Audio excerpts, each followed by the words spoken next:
আকাশে আজ ঘন কালো মেঘ জমেছে, বিদ্যুৎ চমকাচ্ছে ক্ষণে ক্ষণে। শো শো বাতাসের ধ্বনিতে মুখরিত চারিপাশ। একটু পরে প্রচণ্ড শব্দ তুলে অঝরে বৃষ্টি নামল। বৃষ্টির পানিগুলো ভূপৃষ্ঠে এসে পড়ায় চমৎকার শব্দ তৈরি হচ্ছে, ঝমঝম ছমছম। বাতাসের দাপটে কক্ষে সাদা পর্দা ধাপাধাপি করছে, সেই সাথে একে একে কক্ষে জ্বালানো ক্যান্ডেলগুলো নিভে গেল। চারিপাশে ঘুটঘুটে অন্ধকারে ছেয়ে গেল। এমনিতেই মৃদু ভয় আর উত্তেজনায় আরাবির নরম দেহটা কেঁপে কেঁপে উঠছিল। এখনই আধারে ছেয়ে যাওয়া কক্ষে যেন তা আরো বেড়ে গেল। কানে বেজে চলেছে জায়ানের বলা সেই বাক্যগুলো। তুমি আমার হবে কাঠগোলাপ। এত সুন্দরভাবে ভালোবাসা মাখিয়ে কেউ আহ্বান করলে তাকে কি ফিরিয়ে দেওয়া যায়? যায় না তো। অন্তত এতটা পাষণ্ড হৃদয়ের তো আরাবি কখনোই না। তার উপর সেই মানুষটা ওর স্বামী, ও সারা জীবনের পথ চলার সঙ্গী। তার কাছে তো নিজেকে বিলিয়ে দেওয়া ওর কর্তব্য। আর এই মানুষটা তো ওকে পাগলের মতো ভালোবাসে। তার ভালোবেসে বাড়িয়ে দেওয়া হাত দুটো আরাবি কিভাবে ফিরিয়ে দেয়? ওই ভরসাযোগ্য নিরেট হাত জোড়া যে ছেড়ে দেওয়ায় নয়, বরঞ্চ আরো শক্ত করে আঁকড়ে ধরতে হবে, এতটাই শক্ত করে যে এই জীবনে যেন তাদেরকেও আলাদা না করতে পারে। মানুষটাও স্বামী, আর ওর উপর সম্পূর্ণ অধিকার আছে তার। নিজের রূপে লাবণ্য সবকিছু আগলে রেখেছিল যাতে সঠিক সময় সঠিক মানুষটাকে তার আমানত তার হাতে তুলে দিতে পারে। ভাবনাগুলো কাটে আরাবির বজ্রপাতের শব্দে। বজ্রপাতের আলোতে পুরো কক্ষ আলোকিত হলো। আরাবি সম্মুখে তাকিয়ে দেখে জায়ান অদ্ভুত অন্যরকম দৃষ্টি নিয়ে তাকিয়ে আছে আরাবির দিকে। আরাবি যেন ওই দু চোখের নেশায় ডুবে গেল। সম্মোহিনী দৃষ্টিজোড়া যেন আরাবির সম্পূর্ণ দেহকে জমিয়ে ফেলেছে। নড়চড় করার শক্তিটুকু যেন নেই। আবারও অন্ধকার হলো চারিপাশ। অন্ধকারের মাঝে আরাবি শীতল হাতের স্পর্শ পেল ওর কোমরে, যা খুব গভীরভাবে ওকে ছুঁয়ে দিচ্ছে। আরাবি চোখ জোড়া শক্ত করে বন্ধ করে নিল। ওর নরম গালে আরেকটা হাতের স্পর্শ পেল। আরাবির মুখটা একটুখানি উপরে তুলল জায়ান, মোলায়েম কণ্ঠে শুধালো, তোমাকে সম্পূর্ণরূপে নিজের করে চাইছি কাঠগোলাপ। তুমি কি আমার আহ্বান গ্রহণ করবে? এই গোটা আমিটাকে তোমার জিম্মায় তুলে দিতে চাই আজ। আরাবি আর সহ্য করতে পারল না। ভয়ঙ্কর ভালোবাসা মাখানো এই আবদার উপেক্ষা করতে পারল না। আরাবি এক ঝটকায় শক্ত করে জড়িয়ে ধরল জায়ানকে। আরাবি কাঁপা কাঁপা কণ্ঠে বলে উঠল, আমি আমি তো আপনারই। আর বলতে পারল না আরাবি। ওর নরম মুখটা গুজে দিল জায়ানের বক্ষে। জায়ান দুহাত শক্ত করে জড়িয়ে নিল নিজের সাথে। সময় কাটলো কিছুক্ষণ। জায়ান এবার ছেড়ে দিল আরাবিকে। আরাবি মাথা নিচু করে আছে। জায়ান আরাবির চিবুক স্পর্শ করে ওর মাথাটা উঁচু করলো। বজ্রপাত হওয়ায় ক্ষণে ক্ষণে কক্ষ আলোকিত হচ্ছে, এতে যেন আরাবিকে আরো মায়াময় লাগছে।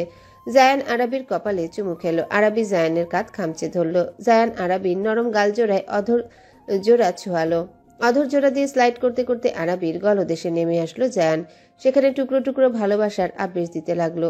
জায়ানের ছোঁয়া যত তীব্র হচ্ছে, আরাবির খামচে ধরা হাত জোড়া ততই শক্তি প্রয়োগ করছে। জায়ানের কাঁধে মনে হয় আরাবির হাতের নখগুলো ডেবে গিয়েছে, কিন্তু জায়ানের সেদিকে হুঁশ নেই।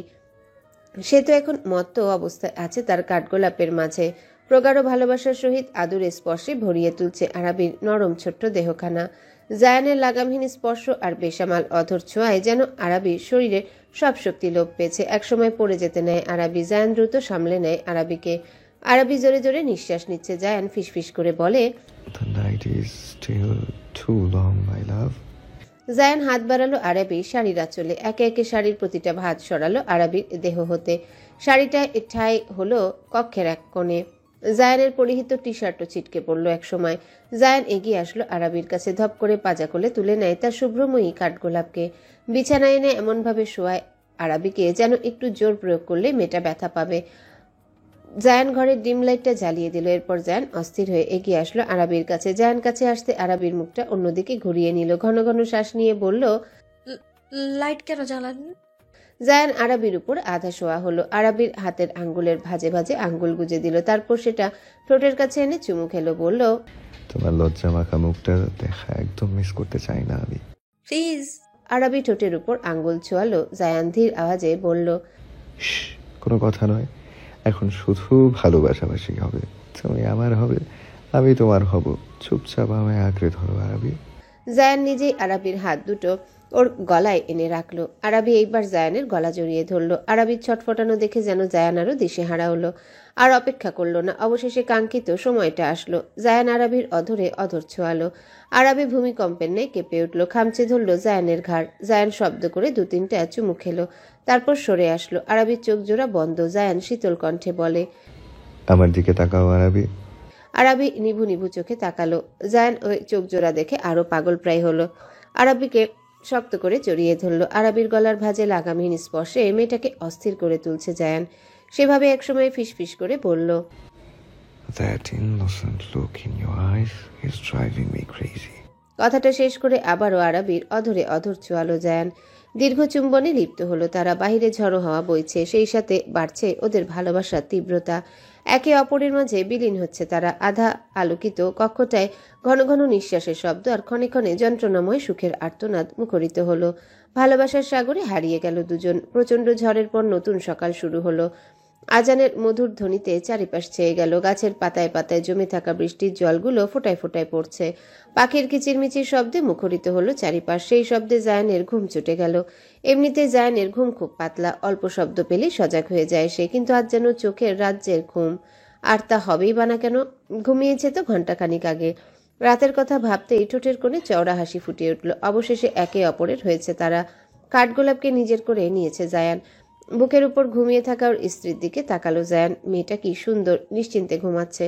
আরাবির মুখের উপর এলোমেলো হয়ে থাকা চুলগুলো সরিয়ে দিল জায়ান। তখনই নজরে আসে আরাবির দেহে ওর দেওয়া ভালোবাসার চিহ্নগুলো। কালশিটে দাগ পড়ে গিয়েছে জায়গাগুলোতে। জায়ানের অনুশোচনা হলো।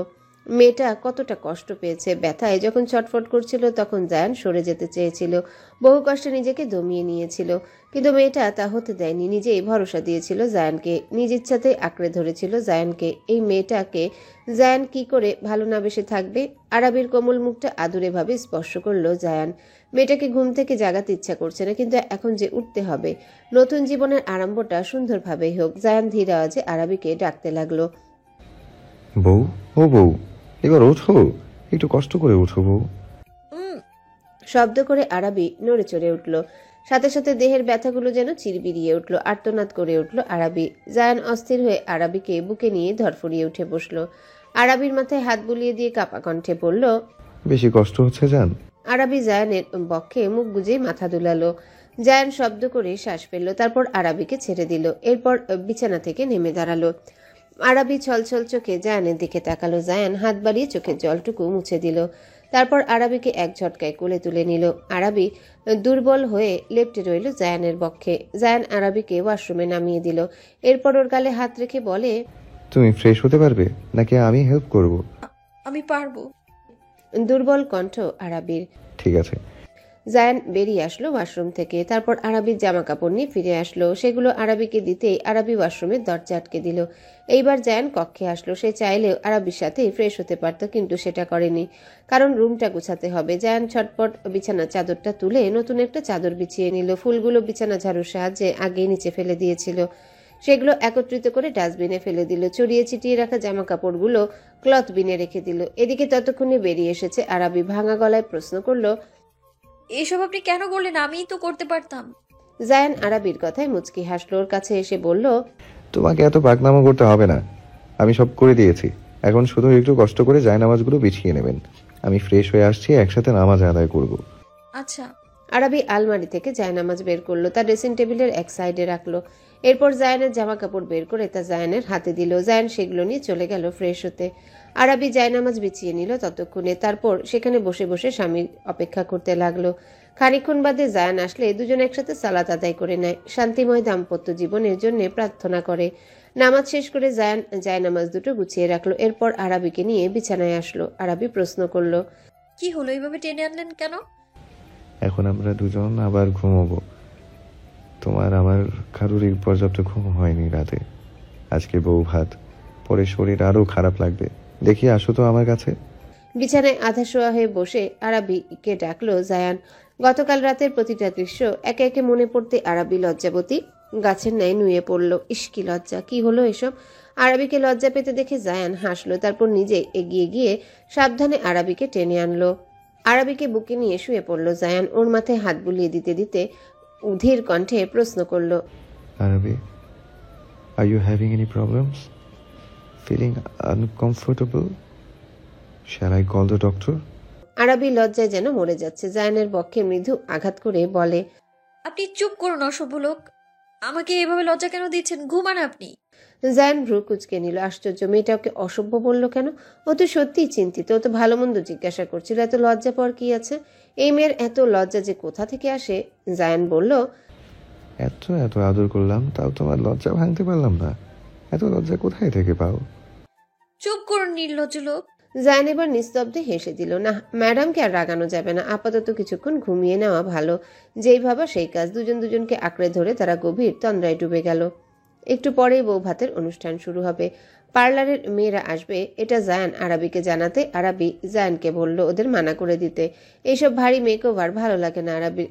জায়ানকে বলেও আলিফার কাছে সাজবে। জায়ান কোনো রকম দ্বিমত করেনি, রাজি হয়ে যায় আরাবির কথায়। আলিফাকে ফোন করে এখানে আসার কথা বলে দেয়। আলিফা রাজি হলো। জায়ান ইফতিকে পাঠিয়ে দেয় আলিফাকে আনতে। আলিফা এসে এখন আরাবিকে সাজাতে ব্যস্ত হলো। ফাউন্ডেশন নিয়ে তা লাগাতে যাবে, তার আগে আরাবির গলা, ঘাড়, গলার একটু নিচে এসব স্থানে নজর যেতে আলিফা হাঁ করে তাকিয়ে থাকে। আলিফার কোনো নড়চড় না দেখে আরাবি বলল, কি হলো তোর? এমন স্ট্যাচু হয়ে গেলি কেন? আলিফা নিজেকে সামলে নিয়ে বলল, ঘাড় গলা এসবের দিকে একবারও নজর দিয়েছিস? ভাইয়া তো দেখছি সেই রোম্যান্টিক, লাভ বাইটা একদম ভরিয়ে ফেলেছে। আলিফার লাগাম ছাড়া কথায় আরাবি থতমত খেয়ে যায়, চোখ বড় বড় করে বলে। কি সব বলছিস? আলিফা আরাবির মুখটা আয়নার দিকে ধরে বলে, নিজেই দেখে নে কি একটা অবস্থা হয়েছে, এগুলো কি আর কেউ দেখেছে? আরাবি তাকালো নিজের দিকে। পরক্ষণে নিজের শরীরের এহেন বেহাল দশা দেখে লজ্জায় হতভম্ব হয়ে গেল। ইস, লোকটা একদম ডেসপারেট, জায়গাগুলো একদম কালচে হয়ে গিয়েছে। আরাবি লজ্জায় কাচুমাচু হয়ে বসে রইল। আলিফা হুহা করে হেসে দিল আরাবির অবস্থা দেখে। হাসতে হাসতেই বলে, ইস, লজ্জা একদম লাল হয়ে যাচ্ছে। তোর ভাগ্য আরো ভালো, ভাইয়া তোকে এত ভালোবাসে আর এত রোম্যান্টিক। না হলে তুই যে গাধি, চুমুক কিভাবে খেতে হয় সেটাও তো মনে হয় জানিস না। আরাবি ঘুরে তাকালো আলিফার দিকে, চোখ ছোট ছোট করে বলে, তুই মনে হয় রোমান্সে পিএইচডি করেছিস। আমাকে যেইভাবে কথা শোনাচ্ছিস, নাকি ইফতি ভাইয়াকে একদম চুমুটুমু খেয়ে রফা দফা করে দিয়েছিস? তোর দ্বারা তো এই সবই সম্ভব। আলিফা হতভম্ব। আরাবি যে এমন একটা কথা বলবে তা ভাবতেও পারেনি। শুকনো ঢোক গিলে বলে, ছি, এমন কিছুই না, আমি একদমই ইনোসেন্ট। হ্যাঁ, কতটা ইনোসেন্ট তা তো দেখতেই পাচ্ছি আমি। উফ, বেশি কথা বলিস না তো। এখন সাজাতে হবে, নাহলে দেরি হয়ে যাবে। এরপর আমার নিজেরাও তো তৈরি হতে হবে।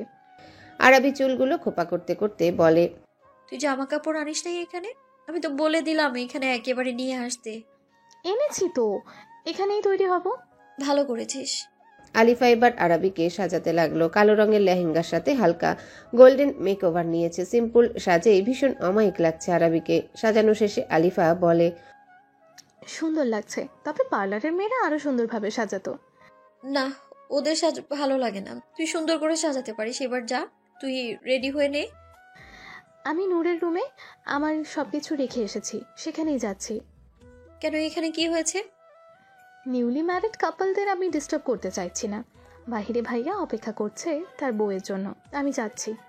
আলিফা আরাবিকে চোখ টিপে চলে গেল। আলিফা বেরিয়ে যেতেই এবার আরাবি ওর হাতের গহনাগুলো পরাতে লাগলো। চুড়ি, আংটি এসব পড়ছে। ঠিক তখনই রুমে প্রবেশ করে জায়ান। আরাবির দিকে চোখ যেতেই চোখ জোড়ায় স্থির হয়ে যায় জায়ানের। হৃৎপিণ্ডের গতি হু হু করে বেড়ে যায়। জায়ান বুকের বাঁ পাশটায় হাত রাখলো, ফিসফিস করে বলে। জায়ান আস্তে আস্তে এগিয়ে যায় আরাবির দিকে। আরাবি অনেক আগে জায়ানের উপস্থিতি টের পেয়েছে, তবুও কিছুই বলছে না। ওর ভীষণ লজ্জা লাগছে। সকালে ঘুম ভাঙার পর থেকে যেন জায়ানের চোখে চোখ রাখতেই পারছে না। জায়ান এসে একদম দাঁড়ায় আরাবির পেছনে। সেভাবে আরাবির পেটে দু হাত রেখে আরাবিকে নিজের বাহু বন্ধনে নিয়ে আসে। আরাবি মাথা নিচু করে আছে। জায়ান ঠোঁট ছোয়ালো আরাবির কাঁধে। চোখ বন্ধ করে নেয় আরাবি। কেঁপে উঠে ওর দেহ। জায়ান ঘোর লাগা কণ্ঠে বলে, Your beauty is breathtaking, my love. I can never express in words how much you mean to me. I fall for you more deeply every day. জায়ানের প্রশংসা শুনে আরাবির ঠোঁটের কোণে লাজুক হাসি ফুটে উঠল। জায়ান এবার আরাবিকে নিজের দিকে ফিরালো। আরাবির কপালে চুমু দিয়ে বলে, তুমি কি জানো রে, আমার ভবিষ্যৎ তুমি, যার স্বপ্নের সৌন্দর্যে আমি বিশ্বাসী।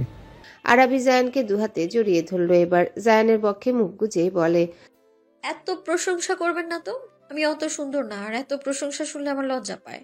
জায়ানের রাগ উঠে গেল আরাবির কথাটা শুনে। আবারও মেয়েটা নিজেকে তুচ্ছ তাচ্ছিল্য করছে। জায়ান শক্ত কণ্ঠে বলল, কতবার তোমায় বলবো নিজেকে এইভাবে তুচ্ছ তাচ্ছিল্য করবে না, আবার সহ্য হয় না। আমাকে রাগিও না আরাবি, আমি রেগে কিন্তু অনেক ভয়ঙ্কর হয়ে যাই। আমি চাই না আমার দ্বারা সামান্য আঘাতও তুমি পাও। তোমার গায়ে একটুখানি ফুলের টোকা আমার সহ্য হবে না। আরাবি নিজের কাজে নিজেই হতভম্ব। সে জানে জায়ান এসব কথাবার্তা সহ্য করতে পারে না, তারপরেও ভুলে বলে ফেলল। আরাবি জায়ানের পিঠে আলতোভাবে হাত বুলিয়ে দিতে দিতে বলে, আচ্ছা সরি, রাগ করবেন না, আর বলবো না। জায়ান আরাবিকে এবার বাহুবন্ধনী থেকে মুক্ত করলো। শীতল গলায় বলে, সরি এক্সপেক্ট করব না, অন্যভাবে আমাকে মানাতে হবে। জায়ানের কথায় আরাবি চিন্তায় পড়ে গেল। অন্যভাবে কিভাবে মানাবে সে লোকটাকে? আরাবি ঠোঁট উল্টিয়ে বলল, কিভাবে? আপনি বলে দিন না। জায়ান এবার ঝুঁকে আসলো, বাঁকা হেসে বলল, আমার ঠোঁটে চুমু খাও, দেখবে আমার রাগ সুরসুর করে কোথায় একটা চলে গিয়েছে। আরাবি জায়ানের কথায় লজ্জা পেল। জায়ানের বুকে আলতোভাবে ধাক্কা দিয়ে বলে, ধ্যাৎ, শুধু ওসব লুচু চিন্তা ভাবনা মাথায় ঘুরে আপনার? আরাবি জায়ানের কাছ থেকে সরে যেতে নিতে জায়ান আরাবির হাত ধরে হ্যাচকা টানে ওকে নিজের কাছে নিয়ে আসে। আরাবি হকচকিয়ে যায়, কিছু বলার জন্য মুখ খুলবে তার আগে জায়ান তার অধর জোড়া আরাবির অধরে চেপে ধরে, ঝংকার তুলে যায় আরাবির দেহ মন জুড়ে, খামচে ধরে জায়ানের বুকের কাছটা। একসময় চোখ বন্ধ করে স্বামীর ভালোবাসায় হারিয়ে যায়। মাত্রই তৈরি হয়ে নূরের রুম থেকে বের হলো আলিফা। অনুষ্ঠান শুরু হয়ে গেছে, ওরই দেরি হলো। নূরকেও সাজিয়ে দিয়েছে। তার দেখা দেখি নূরের আরো দুজন কাজিনও সাজলো। ওদের সাজাতে গিয়ে আলিফার দেরি হয়ে গিয়েছে। আলিফা তাড়াহুড়ো করে এগিয়ে যাচ্ছে, এমন সময় কেউ একজন একটা কক্ষের দরজা খুলে আলিফাকে টেনে ভিতরে নিয়ে আসলো। চমকে যায় আলিফা, সেই সাথে ভীষণ ভয়ও পায়। চোখ বন্ধ করে মৃদু চিৎকার করে ওঠে। ও মা গো! জোরে জোরে শ্বাস নিচ্ছে আলিফা। হঠাৎ সম্মুখে কারো হাসির শব্দ শুনে আস্তে আস্তে চোখ মেলে তাকায়। তাকাতেই দেখে ইফতি ওর দিকে তাকিয়ে হাসছে। তার মানে এই কাণ্ডটা ইফতিই করেছে। আলিফা রেগে বোম হয়ে গেল। ইফতিকে একটা ঘুষি দিয়ে বলতে লাগলো, শয়তান লোক, খারাপ লোক! আমি কি ভয় পেয়েছিলাম আপনি জানেন? আর একটু হলে হার্ট অ্যাটাক হয়ে যেত। উফ, মারছো কেন? আচ্ছা সরি, আর করব না। আলিফা মেরেই যাচ্ছে। একসময় ইফতি আলিফার দুটো হাত চেপে ধরে ওর এক হাতের মাঝে আরেক হাতে আলিফার কোমর আঁকড়ে ধরে বলল, তোমার এই পুচকে পুচকে হাতের আঘাতে আমার কিছুই হবে না, শুধু নিজের এনার্জি লস করছো।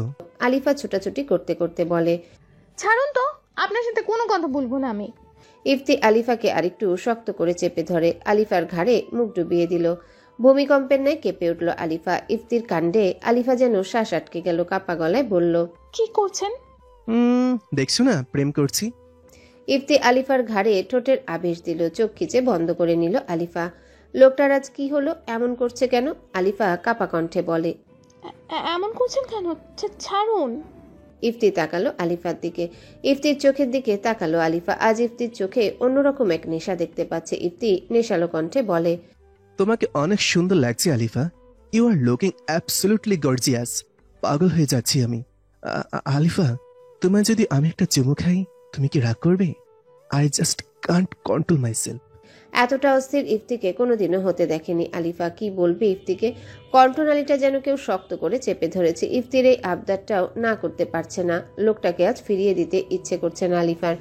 লোকটাকেও ভালোবাসে, তার এই ভালোবাসার ছোঁয়া তো সে সাদরে গ্রহণ করবে। আলিফা শুকনো ঢোক গিলল, জোরে জোরে শ্বাস নিয়ে এগিয়ে গেল ইফতির কাছে। ইফতির গলা দুহাতে জড়িয়ে ধরল, তারপর চোখ বন্ধ করে নিল। আলিফার নীরব সম্মতি পেয়ে ইফতি মুচকি হাসল। আর এক মুহূর্ত দেরি না করে আলিফার ঠোঁটে ঠোঁট ডুবিয়ে দিল। দুজন দুজনার মাঝে মত্ত হয়ে রইল অনেকটা সময়। প্রচন্ড অস্বস্তি নিয়ে বসে আছে নূর। ওর অস্বস্তির একটাই কারণ, আর তা হলো এখন ওর পাশে বসে আছে আহাদ, যে নূরের বাগদত্তা। আহাদ নূরের হাতটা মুষ্টিবদ্ধ করে ধরে রেখেছে। নূর চেয়েও পারছে না বলতে যে আপনি সরে যান, আপনার এই স্পর্শ আমার সহ্য হচ্ছে না। এভাবে ওকে স্পর্শ করবে, ওর যত্ন করবে, তা একজনকে নিয়ে কল্পনা করেছিল নূর, আর সেটা হলো ফাহিম। কিন্তু এই কথাগুলো বলার সাধ্যি যে ওর নেই। কিভাবেই বা বলবে ও এই কথাগুলো? আহাদকে কষ্ট দিতে চাইছে না, আবার নিজেও কষ্ট সহ্য করতে পারছে না। এই মরণ যন্ত্রণা আর নেওয়া যাচ্ছে না কোনোভাবেই। এদিকে নূরের হাতের অনামিকা আঙ্গুলের আংটিটা নাড়াচাড়া করতে করতে ধীরস্বরে বলে ওঠে, জায়েন ভাইয়া তো বিয়ে করে নিল, এবার বাড়িতে বলে আমাদের বিয়েটাও যেন জলদি হয়ে যায়। এই বিষয়ে আমি কথা বলবো। অনেক হয়েছে অপেক্ষা। নূরের বুকটা ধক করে উঠল। বিষাদ ভরা চোখে তাকালো আহাদের দিকে, কাপা স্বরে বলে উঠল, কিন্তু আমার অনার্স শেষ হওয়ার পরে এই বিষয়ে কথা উঠবে সিদ্ধান্ত হয়েছিল না? তা আমি জানি, কিন্তু আমার সে সহ্য হয় না। আমার বউকে এইবার যত দ্রুত সম্ভব আমার বাড়িতে নিয়ে যাব। পড়াশোনা তো বিয়ের পরেও করা যায়, তাই না? But I am not ready yet. Ahad নূরের হাতটা দু হাতের আজলায় শক্ত করে ধরল, নরম গলায় বলে, বিয়ের জন্যে কেউ তেমন একটা প্রস্তুত থাকে না নূর। আমি জানি তুমি তোমার পরিবারকে ছেড়ে যাবে, তাদের ছাড়া থাকতে পারবে না, এই ভয়েই এই কথা বলছো। তবে এটাই যে নিয়ম নূর, সবাইকে এই কষ্টের সম্মুখীন হতে হয়। তবে আই প্রমিস নূর, আমি তোমাকে কখনো কষ্ট দিব না, সব সময় তোমার পাশে থাকব, তোমার ব্যক্তি স্বাধীনতায় কখনো হস্তক্ষেপ করব না। You just have to trust and love me. Noor মাথা নিচু করে ঠোঁট কামড়ে ধরল। আহাদের কথাগুলো কিন্তু খুব সুন্দর আর গোছালো। তারপরেও আহাদের এই গোছানো কথাগুলোই নূরের কাছে তিক্ত মনে হচ্ছে এই কথাগুলো তীব্রভাবে আঘাত করছে ওর বুকের বাঁ পাশটায়। নূরের চোখ ছলছল করে উঠল, শেষে এক ফোঁটা অশ্রুকণা ওর গাল ভিজিয়ে দিয়ে গড়িয়ে পড়ল। আহাদের চক্ষু সেটা এড়ায় না। আহাদ নূরের চোখের পানিটুকু মুছে দিল। গালে আহাদের স্পর্শ পাওয়ায় চমকে তাকায় নূর। আহাদ বিচলিত কণ্ঠে বলে, এইভাবে বাচ্চাদের মতো কাঁদছো কেন নূর? বিয়ে করব এটা বলেছি, তার মানে এই না যে এখনই তোমাকে ছিনিয়ে নিয়ে যাচ্ছি তোমার পরিবার থেকে। এভাবে কেঁদো না তো মেয়ে, আমার তোমার কান্না সহ্য হয় না। তুমি হাসলেই তোমাকে মায়াবতী লাগে। নূর চুপচাপ আহাদের দিকে তাকিয়ে আছে। আহাদ ভাবছে নূর পরিবার থেকে দূরে চলে যাবে, এই জন্য কাঁদছে। কিন্তু আহাদ তো জানেই না নূর কাঁদছে ওর ভালোবাসা হারানোর ভয়ে। যাকে এতগুলো বছর যাবৎ মনের মণিকোঠায় রাজত্ব করতে দিয়েছিল তাকে সরিয়ে ফেলতে হবে, এই ভয়ে কাঁদছে। নূর কিছুতেই ফাহিমকে ছাড়তে পারবে না, কোনো একটা উপায় খুঁজে বের করতে হবে। আর যদি কোনো উপায় না পায় তবে নিজেকে শেষ করে দিবে, তবুও আহাদকে বিয়ে করবে না। এই মন তো কবে সে ফাহিমের নামে লিখে দিয়েছে, সেখানে এই দেহে কেন অন্য কারো আধিপত্য করতে দিবে? কোনোদিনও হবে না। নানান রকম এলোমেলো চিন্তা ভাবনা কিলবিল করছে নূরের মাথায়। আহাদ ছেলেটা নূরকে খুব ভালোবাসে, এটা সত্যি। আহাদের চোখে ভালোবাসা দেখতে পায় নিজের জন্য নূর। নূরকে যেন চোখে হারায় ছেলেটা। আহাদ দেখতে শুনতে যেমন সুদর্শন, তেমন তার চলাফেরা আচার আচরণও খুব সুন্দর আর মার্জিত। আহাদের পরিবারও খুব ভালো, কোনো রকম খামতি নেই। তবুও কেন নূর আহাদকে ভালোবাসতে পারল না? এত এত বোঝানোর চেষ্টা করেছে মনকে, কিন্তু এই মনটা মানতেই চায় না। সে তার আধিপত্য ফাহিমকে দিয়েছে। ফাহিম ছাড়া ওর জীবনে অন্য কারো অস্তিত্ব সহ্য করতে পারে না নূর। না, এভাবে আর চলবে না, এই সম্পর্কের ইতি টানতে হবে। নূর আহাদকে সরাসরি বিষয়টা জানানোর জন্য মুখ খুলল, কিন্তু আহাদের ওই সরল চোখের চাহনি নূরকে থামিয়ে দিল। কিভাবে পারবে নূরের ছেলেটাকে কষ্ট দিতে? কিভাবে? দোষটা তো আহাদের না, দোষটা তো ওর। অন্য একজনের বাগদত্তা হয়েও সে আরেকজনকে ভালোবেসেছে, এটা তো অন্যায়। কিন্তু এই অন্যায় অবিচার কি ভালোবাসা মানে না তো। তাই তো নূর ভালোবেসেছে ফাহিমকে। নূর ভেতরে ভেতরে গুমড়ে মরছে। সে জানে একতরফা ভালোবাসায় কত কষ্ট, কতটা যন্ত্রণা। সেই একই যন্ত্রণা কিভাবে আহাদকে ঠেলে দিতে পারেও, যেখানে ছেলেটার কোনো দোষ নেই। নূরকে এইভাবে অন্যমনস্ক দেখে আহাদ নূরের মুখের সামনে তুড়ি বাজালো। নূরের ধ্যান ফিরলে আহাদ বলে, কোথায় হারিয়ে গেলে? কিছু না, ওই এমনি। আহাদ গভীর দৃষ্টিতে পর্যবেক্ষণ করলো। নূর এতে হকচকিয়ে গেল। চরম অস্বস্তি বোধ হচ্ছে ওর। আহাদ ঠান্ডা গলায় প্রশ্ন করলো, নূর, একটা কথা বলবে? কি? আমি যখনই তোমার কাছে আসি, তোমার পাশে বসি, তোমার দিকে তাকাই, তুমি কেমন যেন করো। মনে হয় আমার সান্নিধ্যে তোমার অস্বস্তি হচ্ছে। নূর, তোমার প্রবলেমটা কোথায়? You can share with me. What's wrong Noor? Just tell me. Noor এদিক সেদিক তাকালো। এই ছেলেটা যেন ওকে আগাগোড়া পড়ে নিতে পারে। এত ভালো কেন হতে হবে ওকে? আহাদের এই সরলতা, এই নম্র ভদ্র আর এই ভালো ব্যবহারের কারণেই তো নূর চেয়েও পারছে না আহাদকে সত্যিটা বলতে।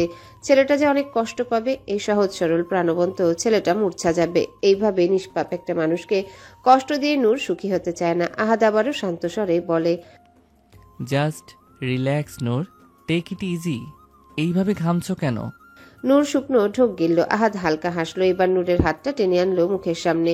উদ্দেশ্য নূরের হাতের উল্টো পিঠে ঠোঁটের ছোঁয়া দেবে।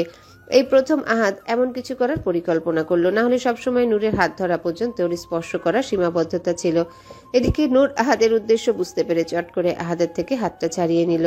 উঠে দাঁড়ালো। এক্ষুনি এটা কি করতে চাইছিল আহাদ? নূর আমতা আমতা করে বলে উঠল, আমার শরীরটা ভালো লাগছে না, আজ সারাদিন ছোটাছুটি করেছি তো অনেক, তাই মাথা ব্যথা করছে। আমি রুমে যাই, গিয়ে একটু ঘুমাবো। এদিকে আহাদ স্তব্ধ হয়ে বসেছিল। নূরের আকস্মিক এমন ব্যবহারে অনেকটাই অবাক হয়েছে। পরপর নূরের কথায় হুঁশ আসলো আহাদের। নিজের কাজে নিজেই লজ্জা পেল আহাদ। না, কাজটা ঠিক হয়নি। এইভাবে নূরের অনুমতি না নিয়ে এত দূর আগানো উচিত হয়নি।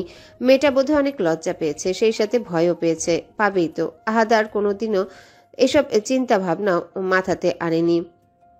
আহাদও উঠে দাঁড়ালো, মোলায়েম স্বরে বলে, আই এম সরি নূর, তোমার থেকে পারমিশন না নিয়ে আমার এভাবে আগানো উচিত হয়নি। I am extremely sorry. It's okay, can I go now? Ahad মাথা নাড়িয়ে সম্মতি দিল। তারপর কিছু একটা ভেবে বলে, বেশি খারাপ লাগছে? আমি কি তোমাকে রুম পর্যন্ত এগিয়ে দিব? গার্ডেন থেকে রুমে যাব। ইটস ইজি, সমস্যা নেই, আমি যেতে পারবো।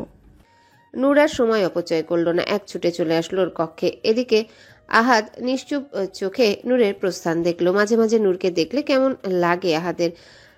অন্য সব কাপলদের মতো ওরা না। একটা স্বাভাবিক কাপলরা যেভাবে তাদের লাইফ লিড করে তেমন না। অফিসের কাজে আহাদ এমনিতেই ব্যস্ত থাকে, তেমন একটা সময় দিতে পারে না নূরকে। আর যখনই সময় পায় তার সবটাই সে নূরকে দিতে চায়, যাতে নূর ওর সাথে কমফোর্টেবল হয়, ও নূরকে আর নূর ওকে বুঝতে পারে যেন।